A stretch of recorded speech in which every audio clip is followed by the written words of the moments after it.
All right, here's a few tips on how to use the surface cleaner properly. So first thing with the surface cleaner, and it's the same thing with the wand, but the very first time that you hit the trigger, there's gonna be extra pressure buildup and it's gonna leave an extra clean mark right there. So every time you start the surface cleaner and hit the trigger, you actually wanna have it on the side and then hit it. And once you start going, you never wanna stop and have it be completely still. Otherwise, it's really gonna hit the same spot over and over and over again and it could etch the concrete. The next tip is going to be when you're working on a driveway like this one here, you're going to want to make sure all your hose is kind of laid out the way that I've got it. And you're going to work across the driveway back and forth. And you're going to work from top to bottom. So you're pushing it this direction. And then you're doing a turn so that you're coming back this way.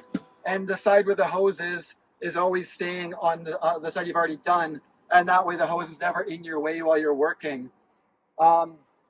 The next tip for the surface cleaner is going to be just make sure you go the right speed. If you go too fast, you might leave like swirl marks where it's like clean in little areas, but then it skips a little inch and it's dirty, and then the next swirl is clean.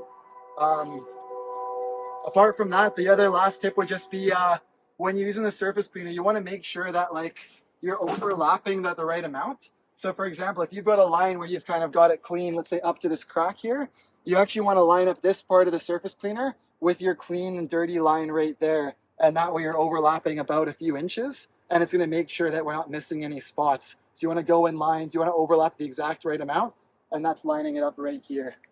That's it for surface cleaning.